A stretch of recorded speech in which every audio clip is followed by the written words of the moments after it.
What's up, everyone? Welcome. We are live right now on Cannabis in the the universe of Cannabis right now. We're actually live on YouTube on the Cannabis YouTube channel, and we're also as an experiment, we're broadcasting live to the Cannabis social handle on Instagram, just as a fun experiment for the new year.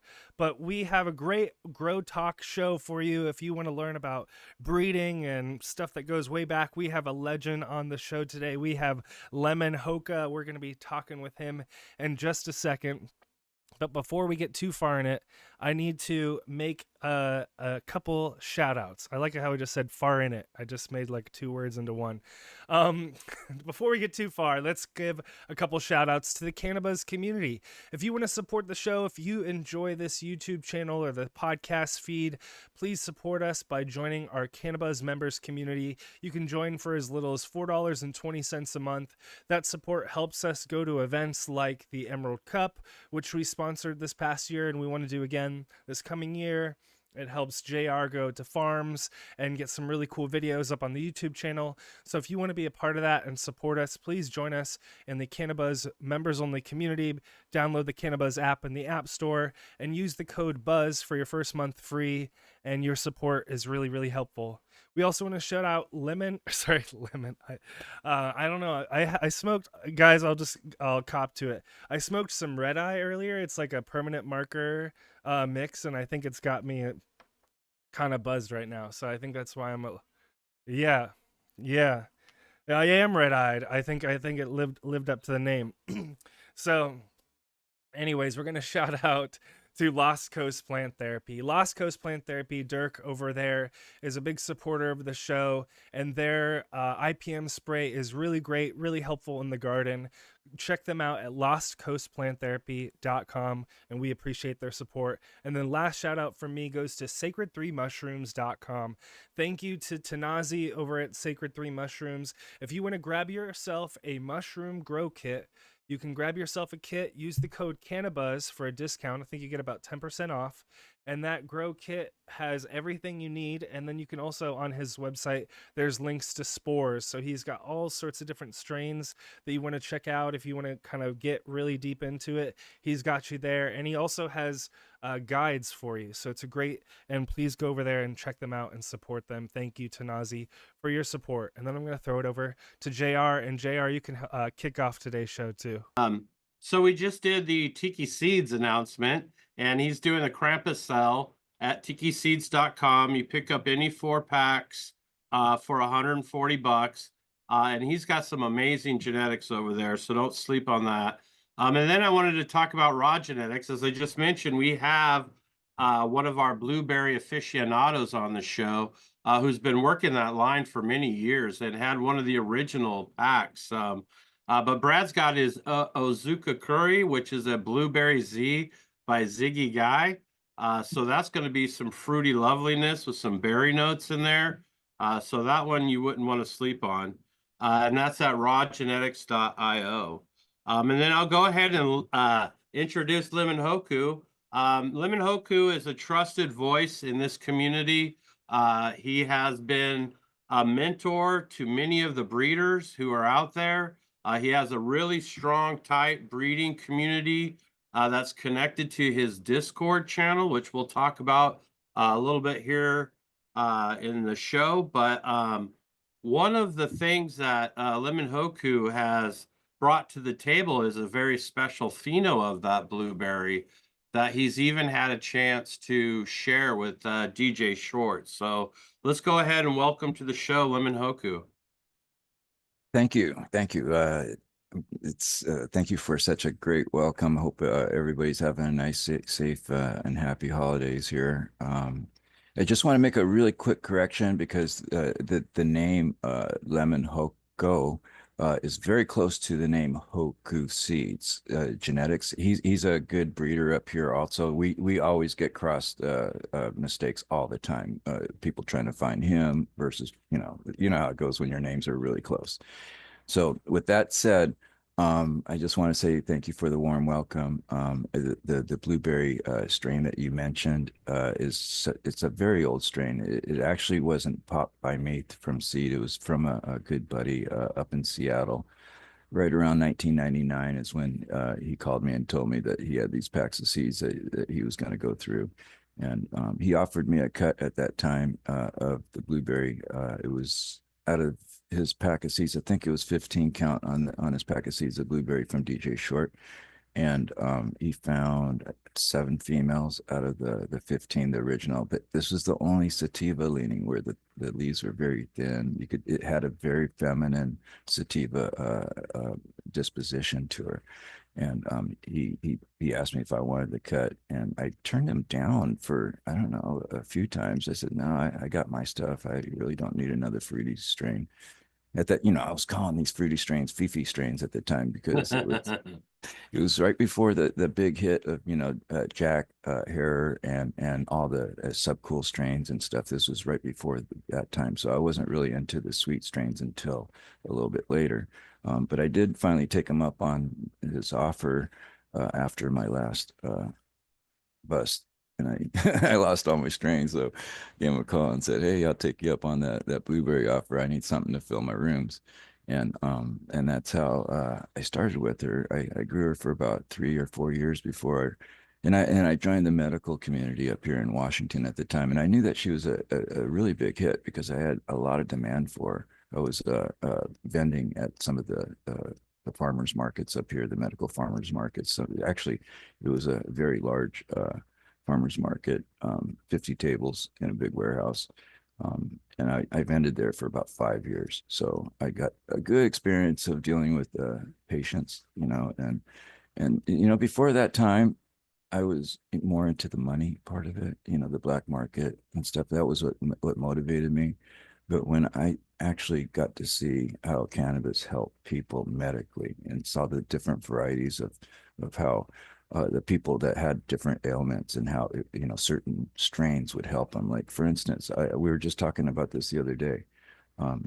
People that have glaucoma, they would come through and have a certain type of strain that they would ask for because it would help with their pressure in their eyes. And it was mostly the OG Kushes, the old OG Kushes, and Bubba Kushes. Those are the strains that really helped them with the pressure in the eyes. And we can go to different strains, for instance, for stimulating your appetite while people are going through radiation and chemotherapy and so forth. I found that a lot of purple strains really helped stimulate the appetite. So when you see those differences and strains and so forth, and how it helps different people with different ailments, I started really like appreciating Mary Jane for what it really was, medicine. It wasn't just something I was going to make money off of anymore. And that's kind of what drove me into breeding. I wanted to share this blueberry because it was very good medicinally. I felt it was more of an upper. It really motivated you. It was for people that had depression. It really helped a lot for that type of ailment. So I wanted to share that, and I knew that I couldn't share that in a clone form worldwide. So I started getting into breeding cannabis. I said, why not? I've been breeding dogs for 20, 25 years. So I have a little bit of experience in breeding purebred Belgian Malinois for competition and other type of work, security work. And breeding dogs, any type of genetics. When you're talking about genetics, it's you have an overall base of genetics, whether you're dealing with plants, dogs, fish, hamsters. It's kind of all the same pattern, right? It's the Mendel's law of genetics is what you would go back to. And if you understand that, you can apply it with whatever species you're working with. When people ask me about cannabis, and they say, "Well, how do I learn to breed cannabis?" And my first, even with my own kids, I suggested to them, if you really want to learn genetics, you got to, cannabis is such a slow process. The gestation time from seed to something you can smoke and test, Right. is, an average of 6 or 7 months. If you really want to see your genetics applied, go with something that's quicker in gestation time. For instance, like guppies, hamsters, rats. In 6 months, you have one crop of seed. And with rats, you could have 3 or 4 or 5 generations of subsequent genetics, filial generations. So you would be able to see a lot more of your work and your application. And I feel learn so much more with hands-on. And instead of, well, there's a lot of good stuff you can learn from books too, but just like any other trade, if you put the two together, your book knowledge and your hands-on is where you really want to be. So sorry That's about great. No, that's good. That's such a good introduction. And one of the things we always like to ask our guests is how you fell in love with the plant and how it's gotten you where you are today. Hmm. Now, when I first smoked weed, it wasn't, it was more of a, it's like when kids are, when you drank your first beer, it's out, I was 13 years old. I wanted to get a buzz and I heard marijuana would do it. But the laws were so hard at the time that if I lived in the days when if you got caught with a roach in your ashtray or whatever, you could actually face life in prison at the time, 20 plus. And they changed the laws a little bit after that, where maximum was 5 years. But before that, it was very harsh. So we had to be very careful about what we did. And I was lucky enough to have an uncle that was a renegade, and he grew weed up in the mountains in New Mexico. And through my father, I went through his sock drawer to see what he kind of goodies he had in there. I knew he had guns and stuff. I just wanted to see what he had. I found a bag of weed in his sock drawer, and I snitched some. I pulled some out and stuck it in the bag, and I stole a couple of his cigarettes, emptied out his cigarettes. He smoked non-filtered Camels, and emptied those out and stuffed those with some weed and twisted up both ends. And I mean, the joints were just mini joints at the time because, and the weed was more of leaf. There was no bud, back in the early 70s. There really was. It was just, they called it grass, at the time. Yeah. You get lids, right? 4-finger lids, Exactly. 2-finger, 4-finger. And the way we weighed or when I was dealing at the time, when I was dealing the Colombian and quarters and stuff, we were quarters, halves, and ounces. We'd have those pendulum, the scales. Dude, those robbed you every time. They would rob you I every know, time. I know. Well, you can actually bend them to your advantage, right? Than you. Yeah, right, right. Yeah, right. Well, that was kind of the game that everybody played back then until the digital scales came out. And that was about the same time, the weed started changing too. We went from quarter ounces to grams to, from Makes the sense. Colombian. Yeah. It was, So yeah, what year do you think it was that you first saw Killer Green Bud? I can tell you that pretty close to accurate. Um, it was between 76 and 77 when I was 16, 17 years old. Before that, there's a lot of Colombian and Thai around, and Thai came in actually a lot harder later after I got out of high school. I graduated in 78, but when I was in high school, I was selling what we called it homegrown at the time, just regular homegrown. And after a while, it turned into KGB. Yeah. You guys know all the stuff, but Yeah, so my question is what were some of those strains, those first strains that you were seeing? Do you even know? well, we knew about the names of the strains a little bit later, and I'm saying we as a dealing circle, the circle of people that I was exchanging weight with, and money. The names were primarily based on where they came out of, like BC Bud, uh, The uh, Beasters. yeah, yeah, and of course Humboldt County. And when we talked Humboldt County, you had different.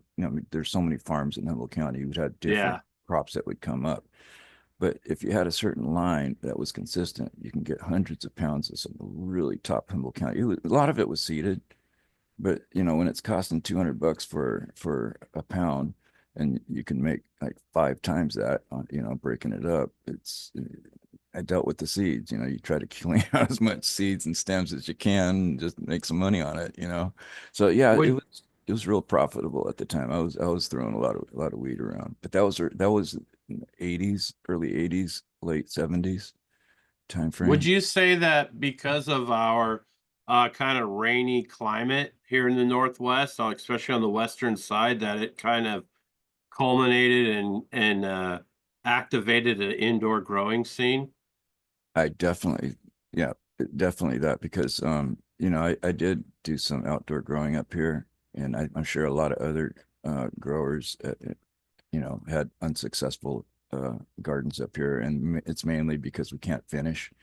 It just takes too long to finish, and by the time they start to flower, we get a big rain or moisture inset, and then you got bud rot on 90% of your flowers. And it doesn't happen like that every year. And there's certain parts of like Port Angeles, certain parts that have decent weather where you can have fast finishing strains outdoors.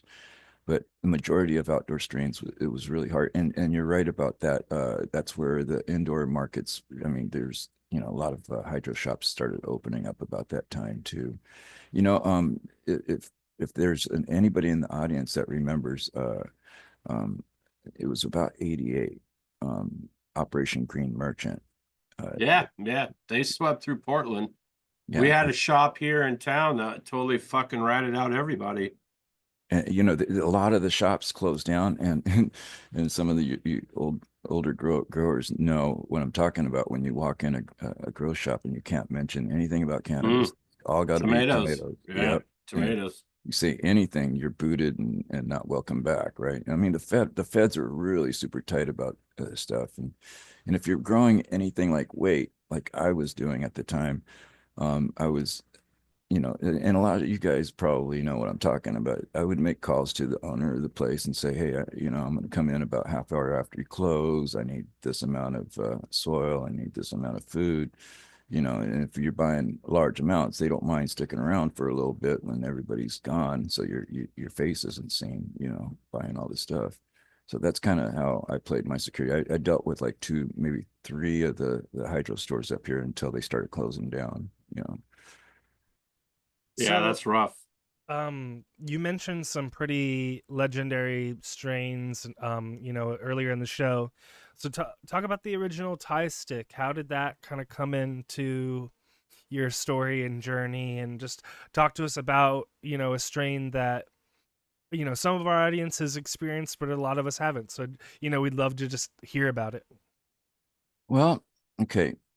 A lot of the stuff that I live those days, and I know what the days were like. So there's a lot of stuff out there on the internet that if I say this kind of stuff, it could be controversial, create some controversy between being honest about what happened in those days versus how it isn't, how it wasn't, like, because for instance, I lived up here in the Northwest, and I know that there's some people that say that they had Thai over in Michigan and so forth, but if they did, it had to come through one of the ports. They had to be imported, right? So it had to come through one of the major ports, either through LA, San Francisco, Seattle, or Tacoma or Olympia.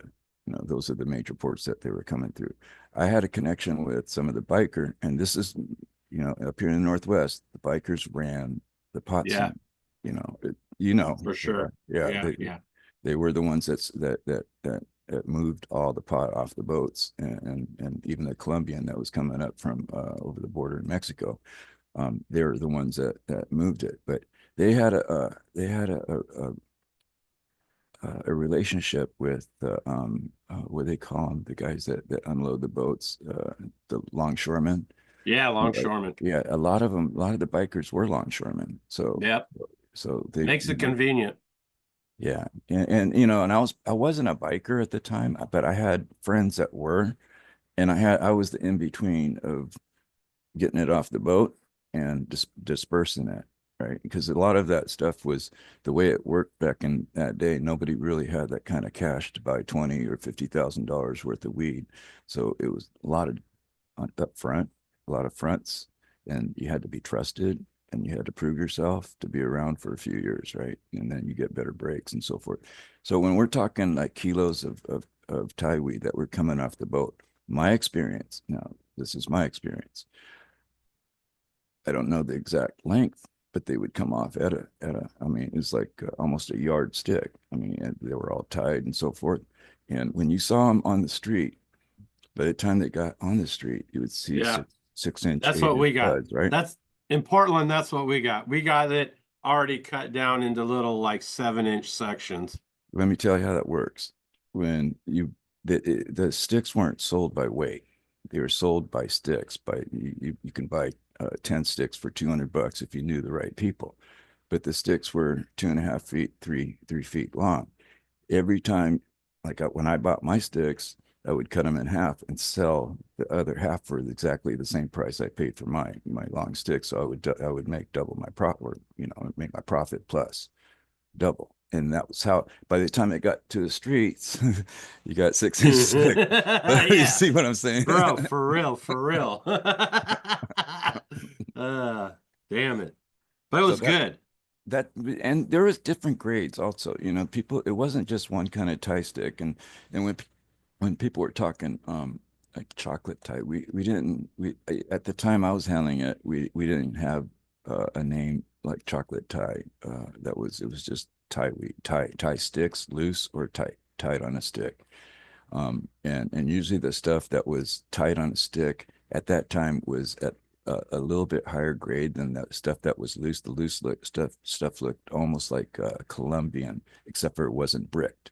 It was just flat buds and so forth.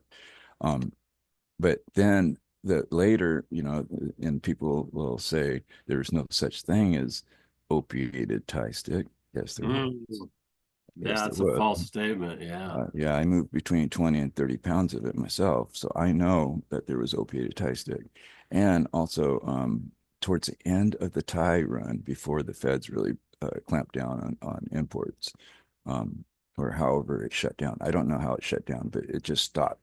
And I think a lot of it had to do with homegrown quality. The price of homegrown, the good green weed was cheaper than the imports, and it was better. People got a Mhm. better high off of it. And that was about the Northern Lights days Yep, yep. when And Greg was. skunk. We had Yeah. like in Seaside, Yep. we had more than one variety of skunk. And I don't think it was skunk number one, to be honest with you. It was just one of them was just as rank as can be. Like you could be detected a mile away if you had a gram in your pocket. And the other one was kind of subtle and sweeter. Um, but so when did you first start getting your breeding projects going? Was it when you realized what you had with that blueberry and you thought, hey man, I need to make sure that I keep this around for folks? Well, anybody that really knows me knows that I breed because I love genetics. I love to do genetics, and it wasn't because I wanted to. For the main reason was to be able to share what I had in blueberry, and I wanted to make sure that they were consistent. It was like the mom or better, and I wasn't going to be happy with my project or quit my project until I could share seeds that were like mom or better, because mom was high quality, and and what I saw in the market at that time with everybody, the breeders and there's a lot of great breeders out there that made single F1 or F2 generations, but there wasn't a lot of line work. Uh, uh, Breeders that were making uh, strains that were as homozygous as possible, meaning that are all very similar. And and Yeah. and Most people who crack seeds today don't even understand what that kind of concept is, really. And shout out to DJ Short for some of his line work. I mean, I think I had some Flow F5s. Yeah, DJ Short, he was a pioneer in this industry, and as much as uh, people try to have me confront DJ Short or say that he's not a good breeder or whatever. He was a pioneer in this industry, and he did the best with what he had. And if we didn't have him to do what he did, we wouldn't have a lot of the great strains that we have today that came off of his work. That's the way I look at it. And just not just DJ Short, but a lot of the breeders like OG Rascal, Yeah, fire. God damn, that guy's cranking Yeah, out fire for years. there's so many We just good had breeders. Joe Petrie on, and as controversial as a figure he is, he's one of our senior elders of our community and our breeding community. And so, like you said, a lot of shout out goes to those guys. And so I'm imagining you had this opportunity to keep this genetic profile alive, and that kind of is what sparked your journey as a breeder. Yeah, you know, this is where I feel that we're lacking it in the cannabis breeding community is we're lacking purebreds. Like we're you know when you see dogs and stuff, and the reason why I say we're lacking this, and it's very important that we have purebreds in our community. If you Google purebred cannabis, you're going to see that purebreds being recognized as landrace. We don't have any modern cultured purebreds, is what our computers are telling, or my internet's telling us. So that tells me that we're not there for we're not there at the correct breeding aspect yet. We're not there at the correct breeding level. If you look at everything that we put our hands on, chickens, horses, cows, uh, uh, cabbage, I mean, Porn. corn, dogs, cats, we have purebreds that breed pure. So we can, you know, that's what purebred means. It breeds pure. So you can count on the certain aspects of that characteristics of that species to be consistent, and we don't have that with cannabis. And if anything, we're hurting ourselves by multi-hybridizing and continue to multi-hybridizing. There's nothing wrong with hybridizing, but the correct way of hybridizing is taking two purebreds and breeding them together. When you have that type of cross, you have a better consistency in the offspring. Meaning, for instance, if you breed a Doberman with a Rottweiler, right? You're going to kind of know what you're going to get. You're going to get Rott Dobies or whatever they call them. A cockapoo. You breed a Mm-hmm. cocker spaniel with a poodle. You get Mm-hmm. cockapoos. You got two purebreds. But when you breed two Heinz 57s mutts together, what are you going to get? You Who never knows? know. Right. Yeah. Exactly. So this is where I really believe that, it's a challenge to any breeders that are listening to this podcast is maybe take one strain, one of your favorite strains, and make it a purebred. So you can give something back to the community that we can work with, you know, to Yeah. make hybridized crosses, you know, and you don't have to do that with everything, but you know, that's my challenge to some of your breeders. Well, I see that, Neptune kind of said that in that, some of these guys who find their lane, like, like say for instance, their lane is that gas and that skunk, or whatever, and just kind of like, kind of hone in on that and perfect that instead of bastardizing it 1,000 times. Like I said, there's nothing wrong with making crosses. I do a lot of multi-hybrid crosses too. But basically, when I do these crosses, is I'm looking for something really cool. I don't know what I'm going to get, but I might get something really cool out of it. It's just a treasure hunt, right? So that's what I do. But when I get to serious breeding, I have, and this is where I believe you can separate breeders from seed makers. A breeder has a vision of how they want their genetics to go. A person that just makes crosses just to name something as a cross really doesn't have a vision of how they want their genetics to flow. If you Right. see what I'm saying. Well, I So was just going to ask you that actually. I was going to ask you a question that was kind of in that vein, which was, we talked to a lot of breeders, and especially with someone who's been in the game for so long, I imagine you have some sort of vision or philosophy, what you want to contribute to the world, or maybe it's a flavor palette or a look or whatever it is. So I'd love for you to kind of describe, what do you feel like you're trying to deliver and put out there in the world, or what are you kind of looking for when you're breeding, that sort of thing. that's a real good question. And like I said, anybody that knows me knows my number one priority when it comes down to cannabis, and that's potency. You know, I love the different varieties of taste and terpenes that we have in today's world. But man, we got a lot of vape juice that does that too, right? I mean, we could suck on different flavors all day long, but if it doesn't get you high, why do it? You know, that's Word. I know it might hit some people wrong, but that, these are my own, when I say these things, these are my own philosophies and how I go through life, and how I want to be known as, and how I travel through the cannabis community. And like I said, I've got a list of breeders that I work with. We trade genetics, we trade male pollen, and we just like have a vision of how we want to do. And it's a lot of multi collabs going on my Discord, which is very, very cool. And hobby breeders. And there's nothing wrong with the hobby breeder. And I encourage anybody that wants to dip into breeding, uh, do it. Do it. There's nothing wrong with it. You can put one or two plants aside to make seed. If you have 6 plants that you can make medicine with, put one or two aside. Who knows? You could make something good for yourself that'll work for medicine even better than what you can buy if you breed your own. I mean, Well, these are things that, yeah, I really push. for sure. On that topic, actually, you were what kind of pheno hunt sizes are you typically doing these days? That's a good question.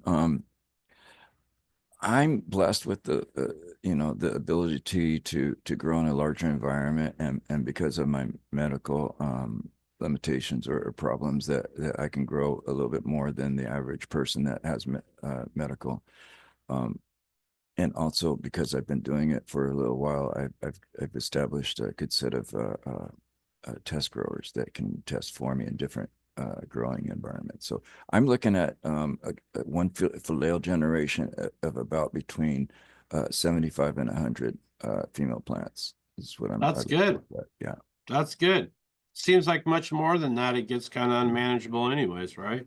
Well, yeah, because the only reason I say 100, is because it's easier to put a ratio number on it when you're dealing Mm. with an even number like 100. So yeah, I shoot for 100, and then we all know that some of the biggest headaches in our breeding scheme is having hermaphrodites in our lines, and God bless the earlier breeders that bred against them and selected against them, because it gave us the next generation of breeders a lower percentage of hermaphrodites that'll show, but it's not going to be completely eliminated. It's part of the plant. It's in the genetic makeup of the plant. But where is the allowance? I'm looking at, for me personally, and especially when you're dealing with like chem dogs, strain, sour diesels, and so forth, strains that are known to have that kind of problem. I look at my allowances being 15%. Anything higher than 15%, which is 15 females out of 100, anything higher than that is not acceptable for me. So it would have to go into more breeding and more selection and so forth. Okay. And there's a lot of strains, like not a lot, but there's, in the last 5 to 7 years, I've put 3 or 4 strains on the back burner, saying that I'll get them, fixed and cleaned up because they did show a higher percentage of hermaphroditism. And like I say, they didn't show so much in my garden, but through my test growers. And I never blame a test grower for a light leak or bad or stress on the plant. That's test growing. I mean, they Yeah, might not have did it right. on purpose, but it happened. And this is how your seeds are going to react in the retail world. Once you drop them, you're going to have all kinds of different growers growing them. So you have to know a good ratio of percentages of what, comes back to haunt you or whatever. And that's being a responsible breeder, is knowing the numbers and not always dropping a strain just because it's, you think it's going to be awesome, but that's where the headaches come in, when you don't do the testing and you don't know where the numbers are going to be. And you can ruin the longevity of your brand and of your name. You know what I mean? In an instant, you can do that with Yeah. one drop, one Especially incorrect back in the drop. day. Yeah. Especially back in the day. I'd say maybe it's more forgiving now, but back in the day, man, you drop a herm line and it's a wrap. You know what I mean? And Um, we're probably gonna see a little bit more of that. I'm sorry, JR. We're probably gonna see a little bit more of that because there's a lot more people dipping into the FEMS seed market, right? And some people are not doing it correctly. So a lot of people are doing it correctly, hard testing and making sure that their females are hard to reverse and so forth. Those are the ones that are doing it correctly. But the ones that are taking the shortcut, taking the easy ones that reverse, are going to create problems for themselves because, basically you're working with the hermy if it's very easy to reverse.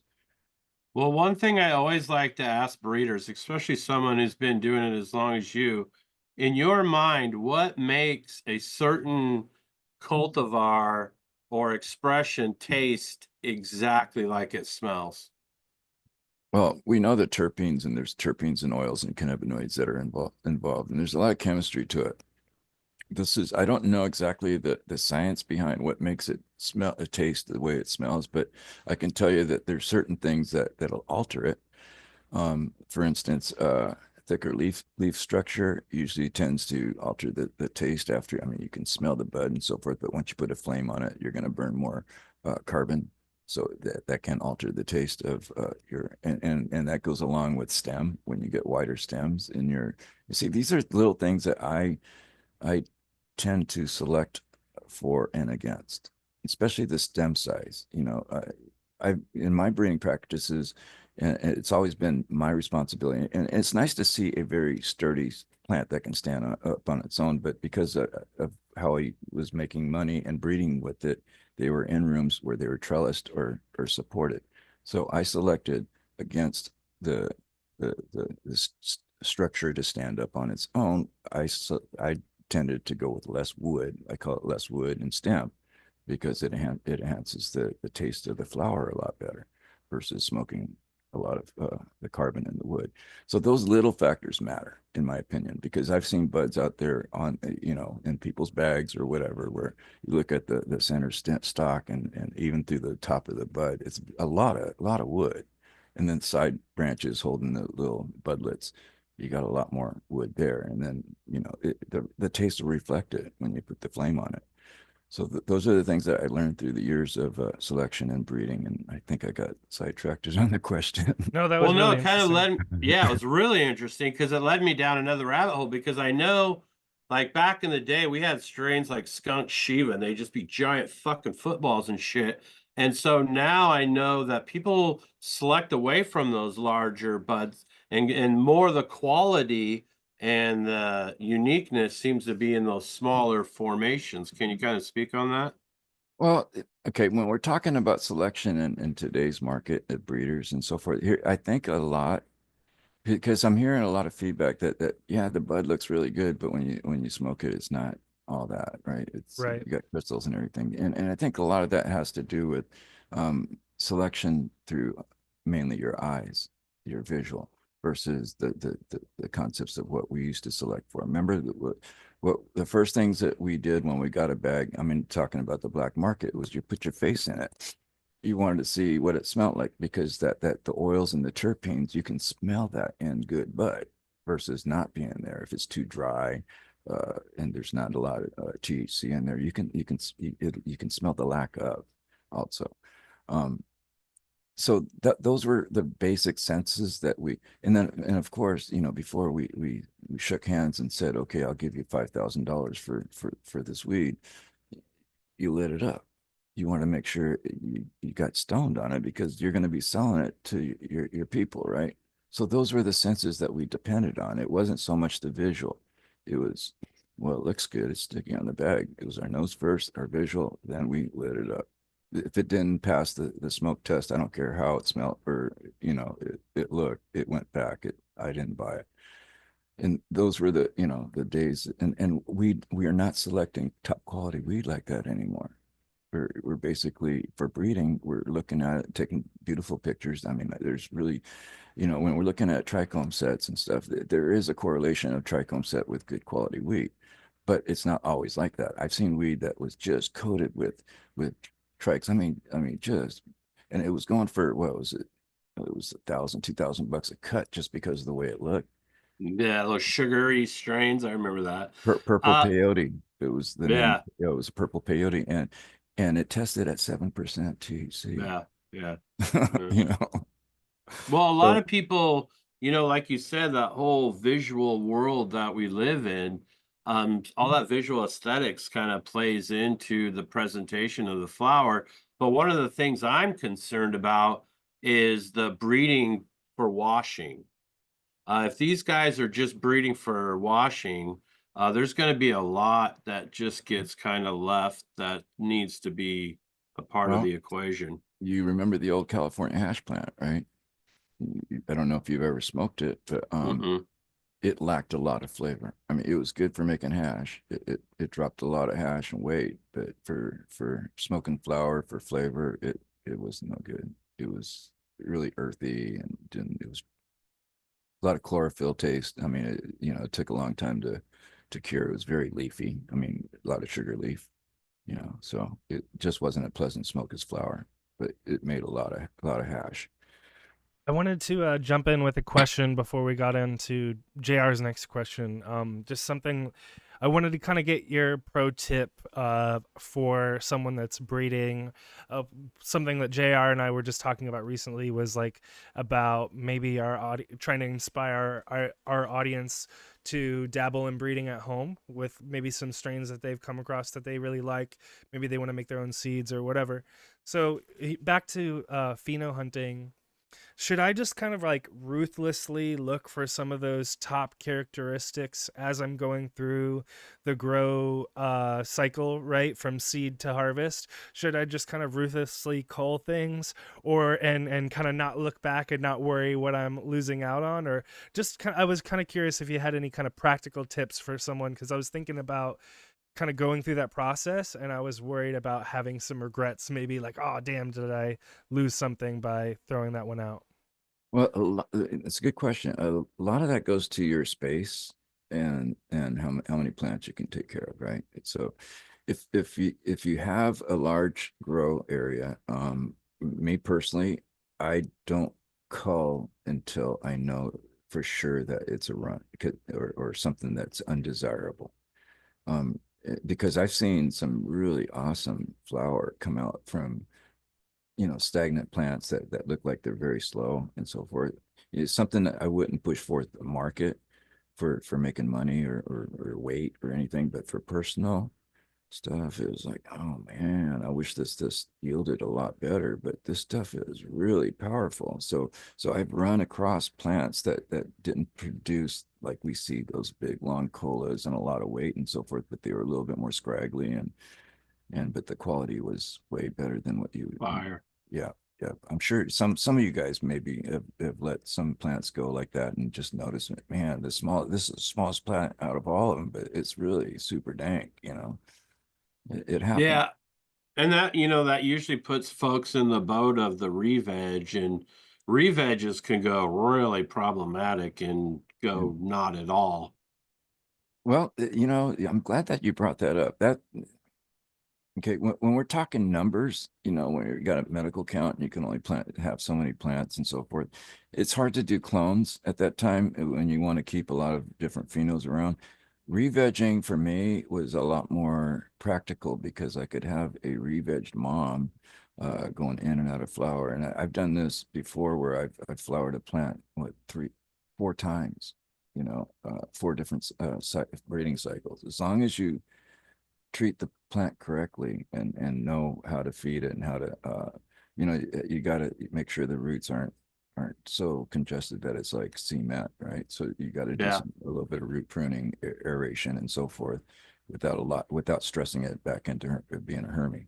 But if you're careful and know what you're doing with the plant, I've done it four times. The only reason I didn't do it more is because I had new plants coming in and I didn't really need it, so I've done it four times, and I remember when I was on another podcast, uh, the host said, "No, man, you're going to get small little buds." And no, if you take care of the plant correctly, it's going to grow just like how it grew when you put it in the dirt the first time.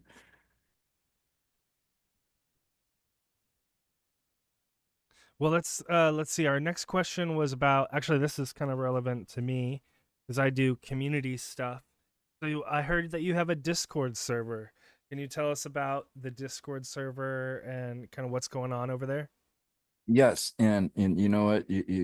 I'm sure that you got a really good audience, a great audience. And I don't do this very often, but anybody that wants from your audience would like to join my Discord server because it's a private server. It's not open Don't to sleep on this, folks.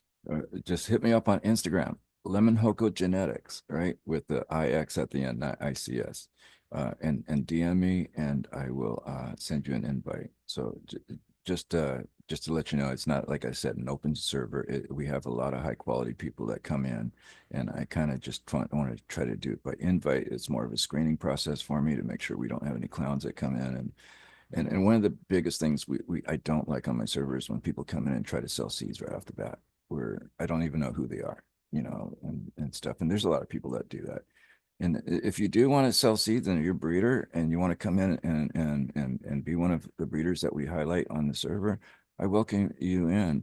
I just ask you to make sure that you test your gear correctly, and you treat your customers correctly, and you have a breeder cast with me so we all get to know who you are.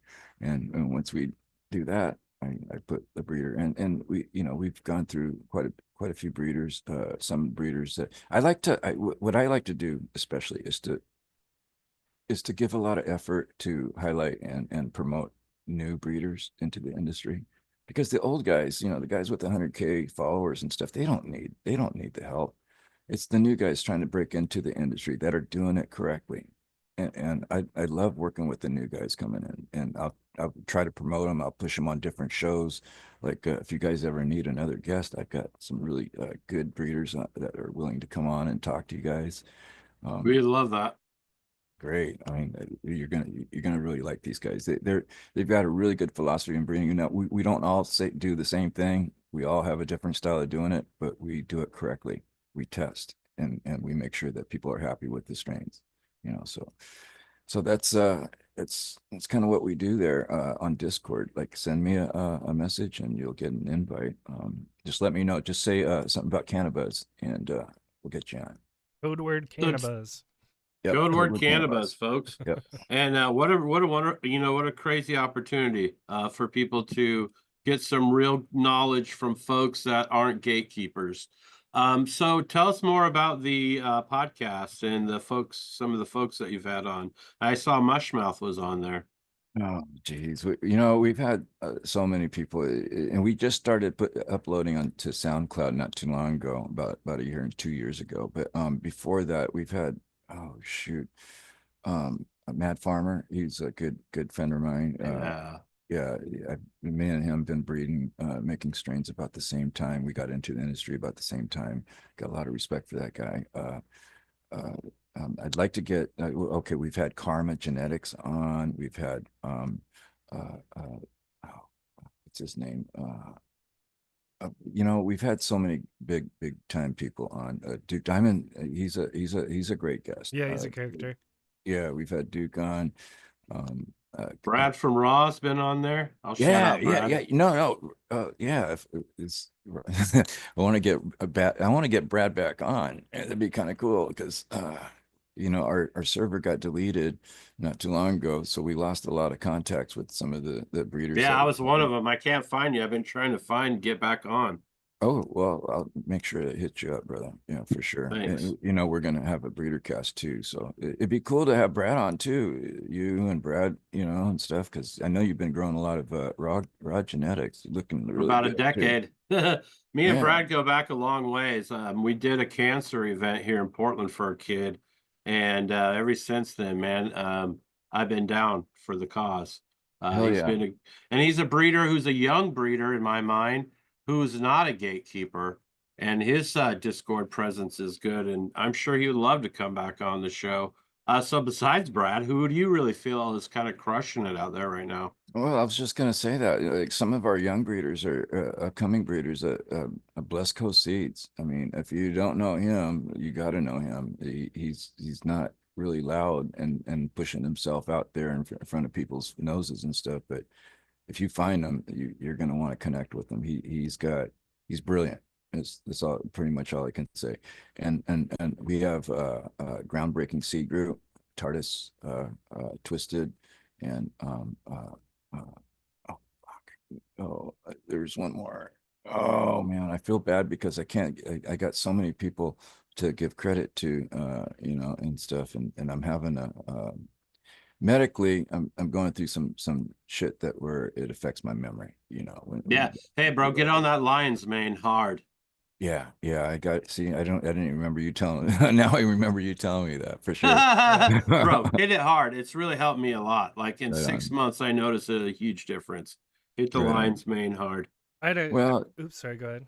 no, no, the medical issues that I have, it has to do with my hormone levels and so forth, and it interrupts with memory a lot. So we're trying to figure out what's going on with that, you know. But Word. Well, we hope that you figured you get Yeah. find something. I had a question for you about we something that we were talking about recently, actually, JR and I. We were talking about this kind of future of the industry and the future of the one where there's strains that just kind of dominate. Earlier I was pretty buzzed by this red eye, which is just it's a permanent marker cross, which is just a couple of different gelato crosses, jealousy and other stuff in it. Um, so but permanent marker won like strain of the year, I think, in 2023.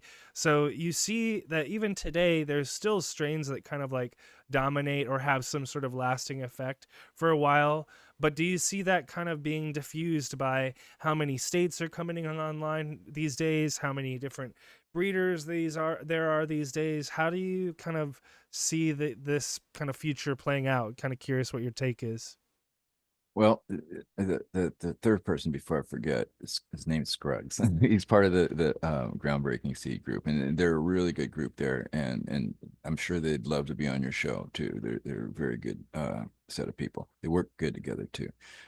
Now, where the industry and it's a good question. I feel that the way it's going is if the communities can keep it local somewhat instead of national, I think we'd have a lot better progress in what you just mentioned in keeping certain strains and bringing them. If we can keep it like, imagine if cannabis, the selection process of having the best strain in the U.S. was like, let's say, the playoffs, like the NBA playoffs or the football, Word. Bring right? it. Oregon's Right. coming to town, bro. We're bringing it. Exactly. Each state represents, and you have the winner maybe through a playoff system through the Oh, states, right? And then you bring the state's representative to the national. And how else? How it might not be a 1 day process. It might have to be over months of, but why not? no. Why not? I'm in. Yeah, hopefully in my lifetime I see this happening. Yeah. Right? Some young motivated guys that make it happen. Knock on wood, we have, some sort of, hopefully change on a national level where you could ship it. Maybe we could get Yeah, Emerald Cup. Maybe they could go crazy and have a national Emerald Cup or something like that. That would be pretty sick. yeah, Um, I agree. well, we're coming up on the last several minutes of the show, so I want to give JR a chance to get in some of his last key questions that he wanted to hit. Yeah, one of them I really want to talk to you about because longevity in this industry and in this community is not easy. We've seen so many guys come and go. And as someone who's been around, can you just kind of talk about pivoting, and how important pivoting is, and how you pivot to move into the future?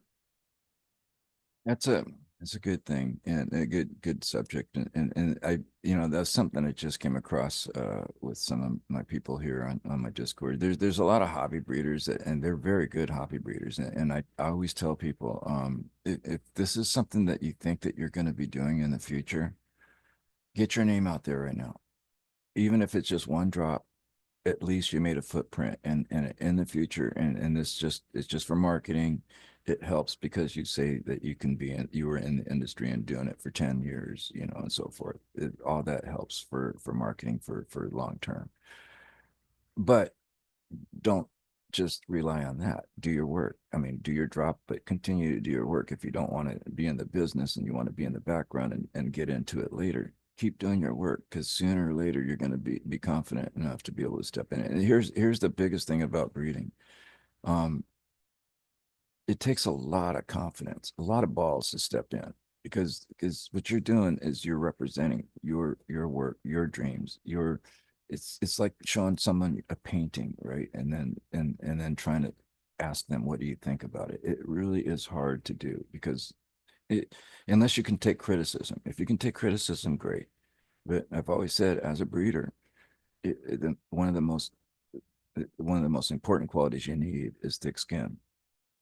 And that's where, for if you see breeders that have been around for forever, like Cali Connection, swear, he's got very thick skin. I mean, bless the guy. Hopefully his health is holding up. I don't know if you heard, but he might be stepping out of the industry because of health issues. That sucks.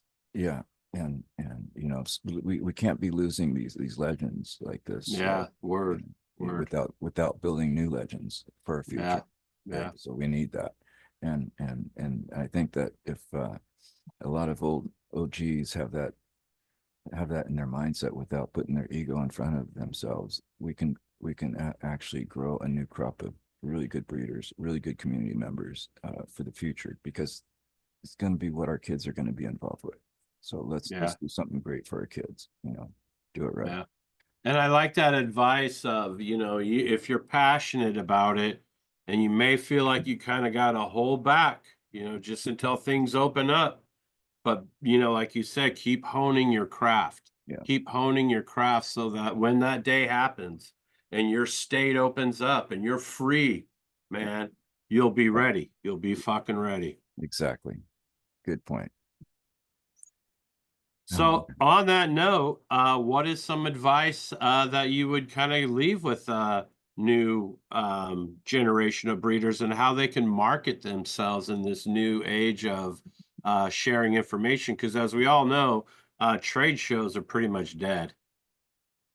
well, you guys all know Instagram is a really good way of at least putting your footprint out there. But I think the best way of doing things right and making there's no shortcuts in this industry. I mean, if you're going to get into it, and you want to be somebody in the industry, you got to look at it as same thing as being a doctor. You're going to have a lot of competition. The people that really stand out are the doctors that are in the industry for 15, 20 years, that have built a positive reputation for themselves. And they can't even, I mean, they can't even have a waiting list. They're so full, right? People want to be with them. So if you have that type of work ethic to where you can do things correctly and look long term and not try to make that quick buck today. I mean, there's nothing wrong with a quick buck, really. I mean, there really isn't. But that's, in breeding, like anything else, it's like a science. You have to make sure that you're doing things right, and then back it up with statistics and numbers and so forth.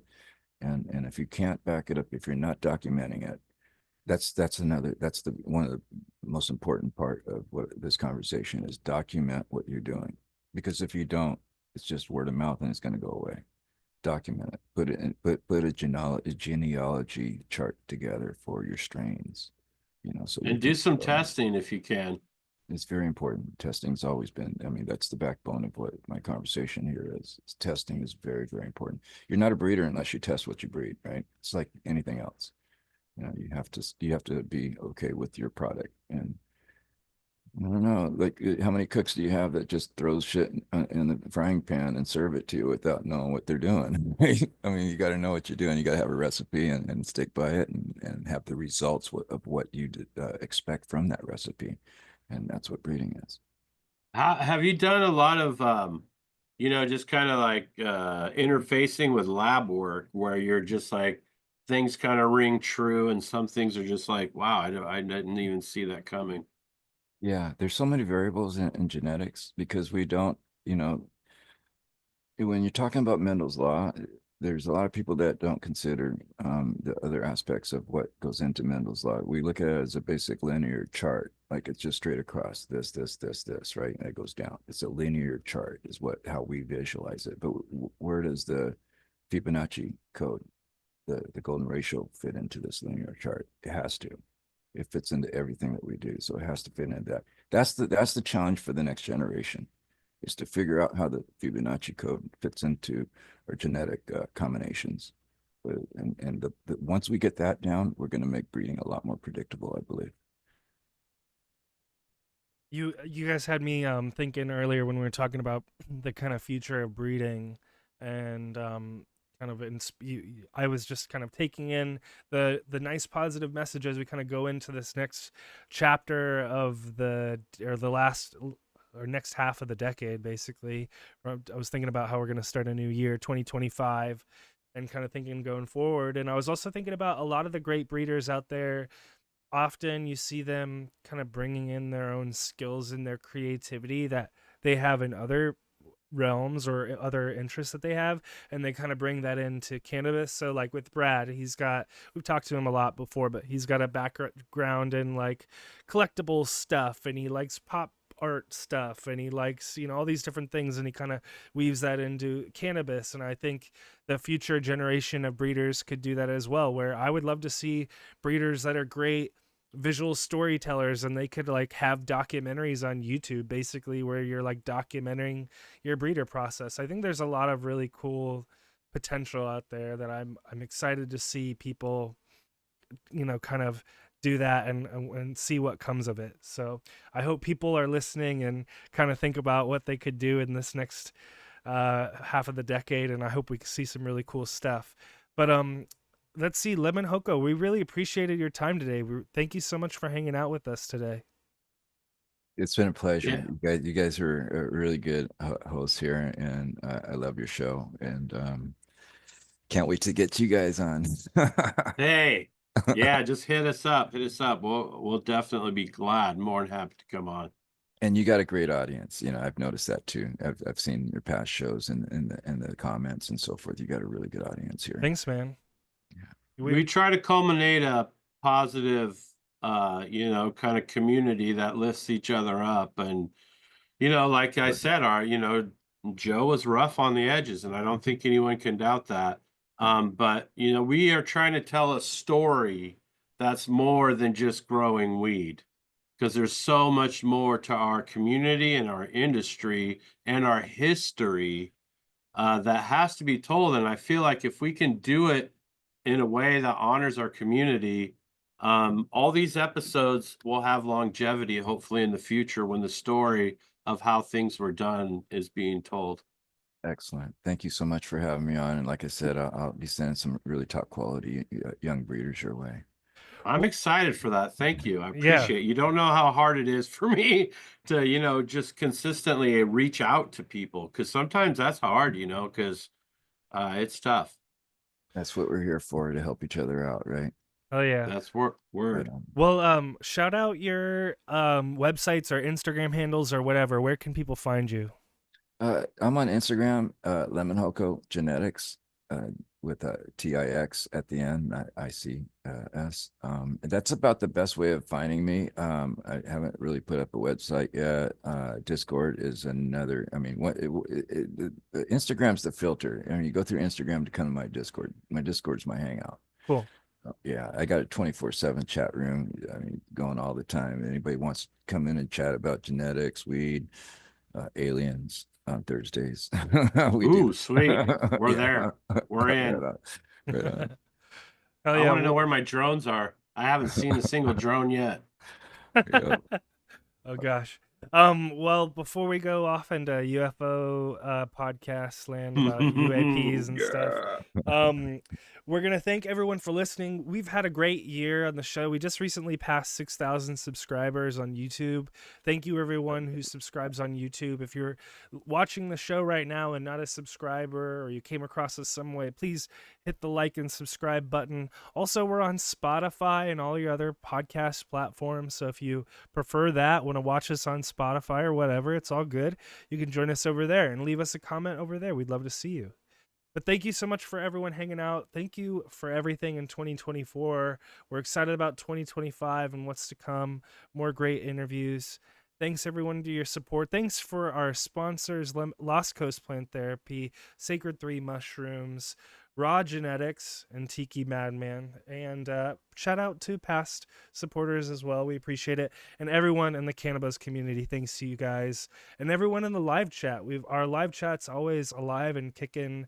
Tons of people in the chat today. We had like 130 something people watching on YouTube today. So shout outs to you guys as well. Any last words, JR, before we go?